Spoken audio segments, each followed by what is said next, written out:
Assalamualaikum sahabat pencinta ilmu. Pernahkah Anda merasa gelisah meski telah berusaha sebaik mungkin? Ustadz Hanan Attaqi memberikan 3 kunci untuk mencapai ketenangan hati. Mari kita simak bersama. Kalau dulu Ibu Musa nggak percaya dengan perintah Allah, masa sih dihanyutin ke sungai Nil segala macam?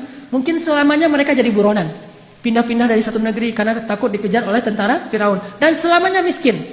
Tapi karena dia ikut cara Allah, wa may yattaqillaha yaj'al lahu makhraja wa yarzuqhu min haitsu la yahtasib wa may yattaqillaha yaj'al lahu min amrihi yusra. Siapa yang bertakwa atau taat kepada Allah, Allah kasih jalan keluar. Siapa yang taat kepada Allah, Allah kasih rezeki yang tidak terduga-duga. Siapa yang taat kepada Allah, Allah mudahkan setiap urusannya. Keep the faith, as-siqah billah, percaya deh sama Allah. Sahabat pencinta ilmu, ketika kita libatkan Allah dalam setiap urusan mulai dari hal kecil hingga besar, hati jadi tenang, langkah jadi ringan, dan hidup terasa lebih terarah. Karena Allah yang maha mengetahui akan memudahkan jalan, menyelesaikan masalah, dan memberi hasil terbaik meskipun kita tak selalu mengerti rencananya. Allah tidak pernah mengecewakan hamba yang berserah diri sepenuh hati. Maka teman-teman, ayo kita belajar melibatkan Allah dalam urusan kita. Ada masalah dikit, serahin sama Allah sambil berikhtiar. Tapi jangan bergantung kepada ikhtiar. Ikhtiar hanya sebuah kewajiban kita yang diperintahkan Allah. Tetapi hati kita tidak boleh bergantung kepada ikhtiar. Hati kita bergantung di langit kepada Allah Subhanahu wa ta'ala. Andalkan Allah, maka kita tidak akan kecewa insya Allah. Siapa yang dalam hatinya Allah dan Rasul cukup, maka Allah akan memberikannya kecukupan dari segala sesuatu. Gak ada harta, Allah kasih dia rasa cukup. Sakit, Allah kasih dia rasa cukup. Sendiri, Allah kasih dia rasa cukup. Yang membuat kita sengsara itu bukanlah kita kekurangan harta, bukanlah kita sendiri, bukan kita dalam keadaan susah atau banyak penyakit. Yang membuat kita sengsara itu hati kita tidak cukup merasa bahagia. Terlalu kecil ruangnya untuk kebahagiaan sehingga kita selalu merasa hampa. Sedangkan orang yang Allah cukupkan, mungkin dia adalah orang yang Allah uji dengan penyakit sekian belas tahun tidak sembuh seperti Nabi Ayub. Mungkin dia orang yang Allah uji dengan kehilangan orang-orang yang dia cintai seperti Nabi Yakub. Mungkin dia adalah orang yang diuji dengan harus meninggalkan orang yang paling dia cintai seperti Ibrahim. Tetapi Allah cukupkan hatinya dengan kebahagiaan. Hasbunallah. Tidak ada yang lebih berharga bagi kita daripada Allah. Maka siapapun yang memberikan hatinya lebih dulu kepada makhluk sebelum kepada Allah dan Rasul, siap-siaplah untuk sengsara dan kecewa. Berikan hati kita kepada Allah dan Rasul. Setelah itu Allah yang akan memberikan hati itu kepada orang yang paling layak untuk kita. Jadikan Allah dan Rasulullah itu cukup dalam hati kita. Setelah itu Allah akan mencukupkan segala kebutuhan kita. Masalah hidup seringkali membuat kita cemas. Namun dengan berserah diri kepada Allah, kita menyerahkan segala urusan kepadanya dan hati pun menjadi tenang. Rasa cukup atau qanaah membuat hati kita tenang. Ustadz Hanan Attaqi menekankan pentingnya bersyukur atas apa yang kita miliki, karena dengan itu kita tidak akan merasa kekurangan. Masih ingat kisah kaum Ansor setelah perang Hunain? Perang Hunain itu terjadi setelah perang apa? By the way, perang Hunain namanya. Terjadi setelah perang Fathu Makkah. Jadi Nabi habis Fathu Makkah, kemudian Nabi ekspansi lagi ke daerah Ji'ronah sampai ke Taif. Sekarang tuh jadi salah satu tempat untuk memulai umroh atau mikot, yaitu Ji'ronah, sekitar 30 menit dari kota Mekah. Setelah selesai perang Hunain, kaum muslimin itu mendapatkan ghanimah yang sangat banyak, hampir sebanyak perang Khaybar. Jadi 2 perang yang paling besar ghanimahnya itu, 1 perang Khaybar dan di bawahnya perang Hunain. Ribuan ekor onta, ribuan domba, ribuan kuda dengan alat-alat perang yang berharga, kemudian juga berhala-berhala yang terbuat dari emas dan perak, itu ditinggalkan di medan perang dan diambil oleh kaum muslimin. Mungkin ratusan miliar. Ketika mendapatkan semua ghanimah itu kemudian dikumpulkan di sisi Rasulullah, karena yang membagikan ghanimah cuma Rasulullah waktu itu.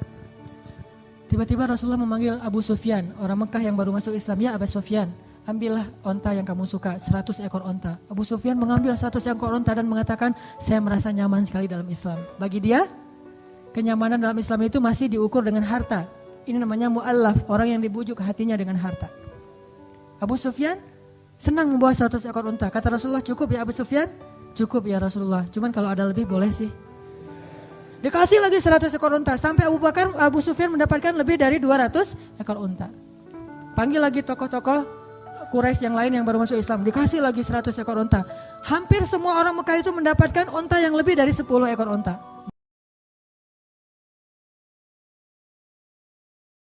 Bahkan tokoh-tokohnya itu mendapatkan ratusan ekor unta. Setelah semuanya dibagi, ghanimah habis. Onta, domba, kuda, berhala yang terbuat dari emas dan perak. Dibagi semuanya kepada orang Mekah dan sedikit orang Muhajirin. Orang Ansor gak dapat apa-apa. Orang Ansor jangankan onta, ayam atau bebek aja gak dikasih. Coba. Gak dapat apa-apa tuh. Batu akik, cincin batu akik aja gak dikasih. Padahal cincin batu akik itu banyak dari tubuh-tubuh orang-orang kafir yang terbunuh. Akhirnya ambil batu akik atau apa. Batu akik kan mahal tuh dulu. Wah gak dapat apa-apa sama sekali. Sehingga akhirnya orang Ansor desas-desus, mulai komplain, mulai komen. Apa komplainnya? Rasulullah mah kalau udah ketemu dengan keluarganya lupa sama kita. Satu orang yang ngomong kayak gitu, yang lain bilang, benar. Gitu.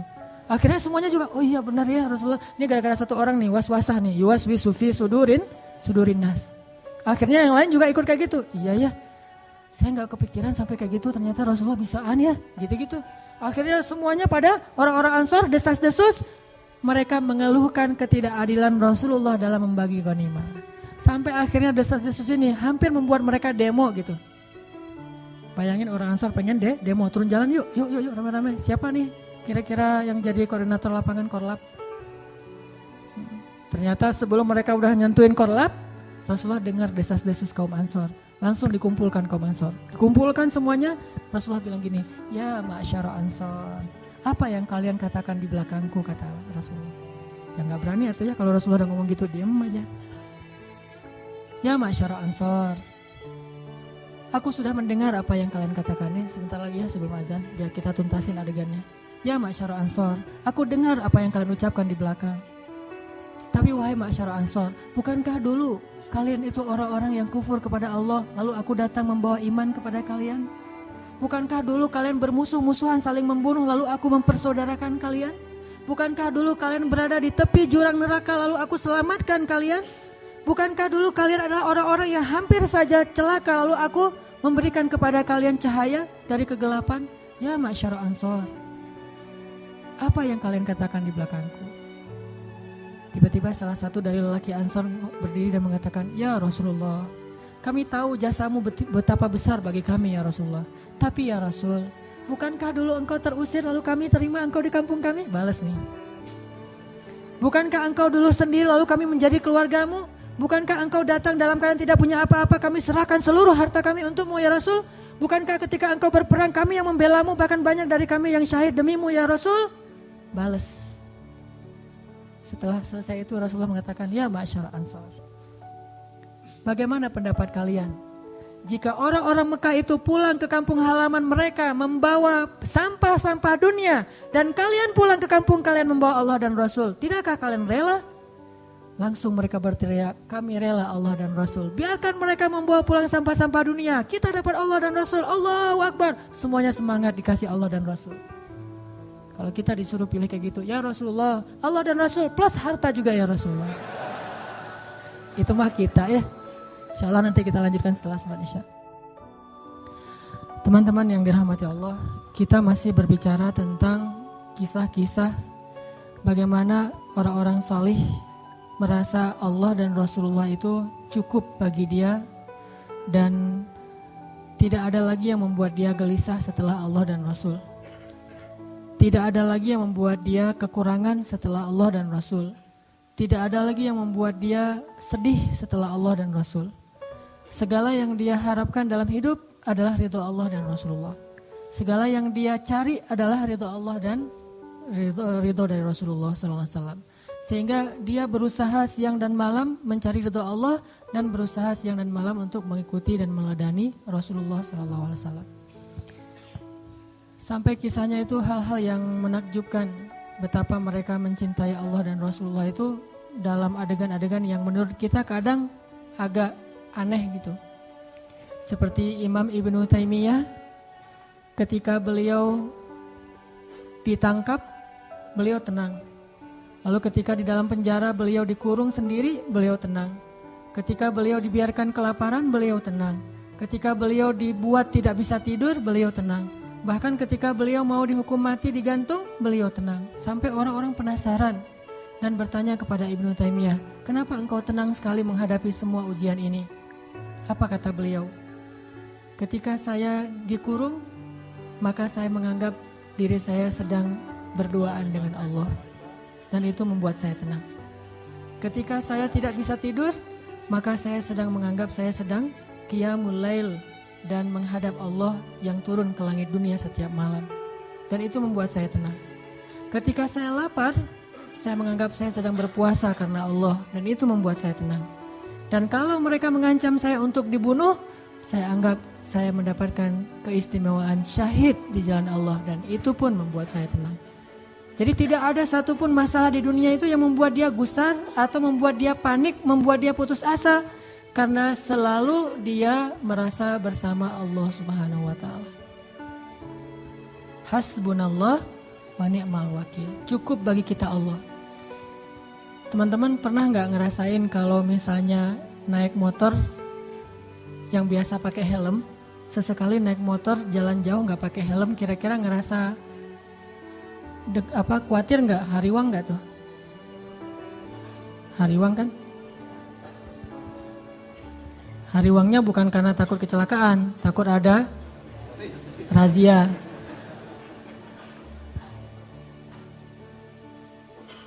Terus ketika jalan pakai helm, helmnya tuh yang udah standar SNI misalnya, udah bagus, rasanya gimana?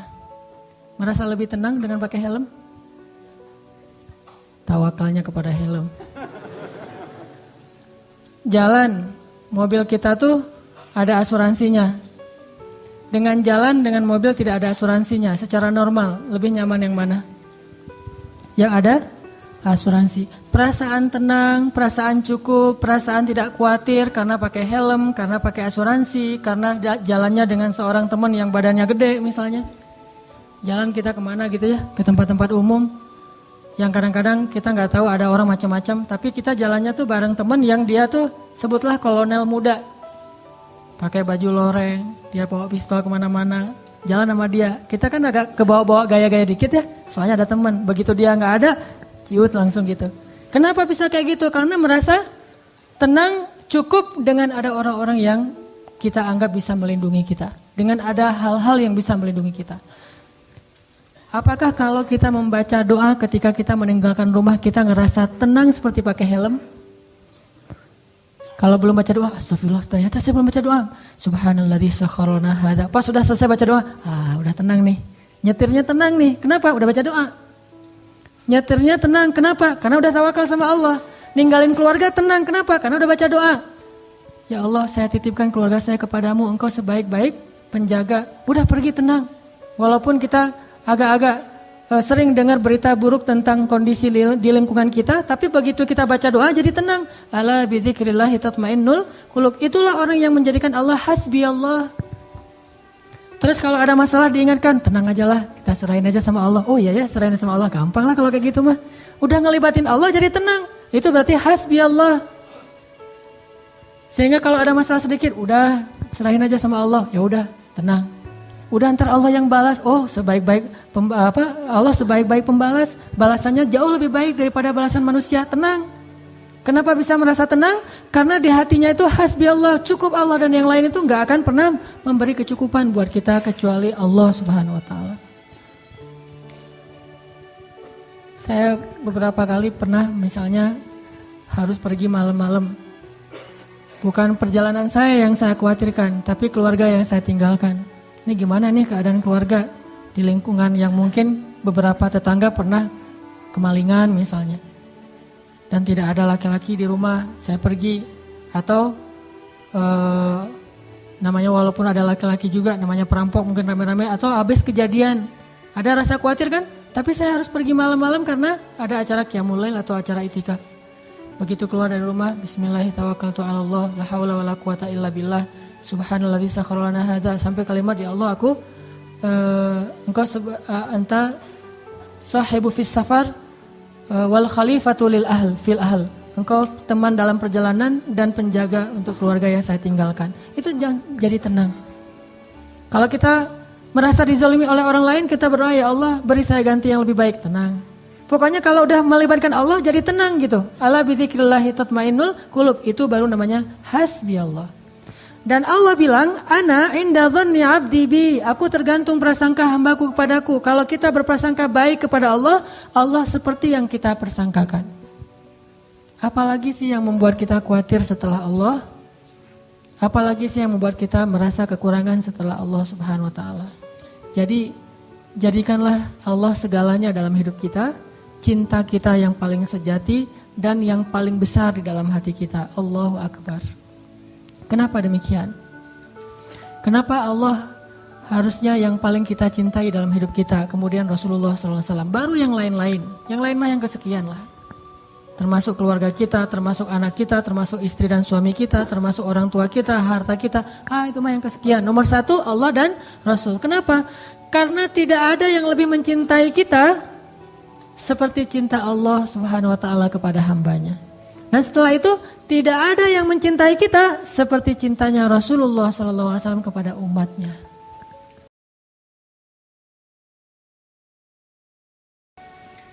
Sesungguhnya rahmat Allah, kasih sayang Allah lebih luas daripada kemarahannya. Itulah kenapa kita harus menjadikan Allah segalanya dalam hati kita. Hasbi Allah wa ni'mal wakil. Mudah-mudahan ini bisa menyemangati kita dalam hidup kita. Pokoknya kalau belum udah pakai helm, udah pakai jaket yang tebal, udah pakai sepatu yang benar-benar udah kayak orang naik Harley gitu ya. Padahal naiknya bebek gitu, tapi udah kayak orang naik Harley. Udah lengkap tuh pakaiannya.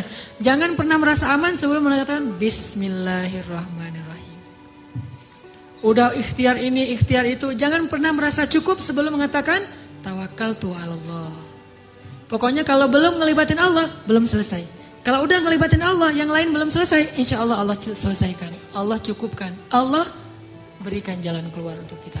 Wa may yattaqillaha yaj'al lahu makhraja. Itulah modal hidup kita. Mudah-mudahan itu bisa menjadi obat hati kita. Mudah-mudahan juga menjadi solusi dalam masalah-masalah kita. Marilah kita tutup dengan sama-sama berdoa. Semoga Allah memberi kita hidayah dan menyayangi kita sebagaimana Allah menyayangi para anbiya dan orang-orang soleh. A'udzu billahi minasy syaithanir rajim. Bismillahirrahmanirrahim. Alhamdulillahi rabbil alamin. Hamdan yuwafi ni'amahu wa yukafi'u mazidah.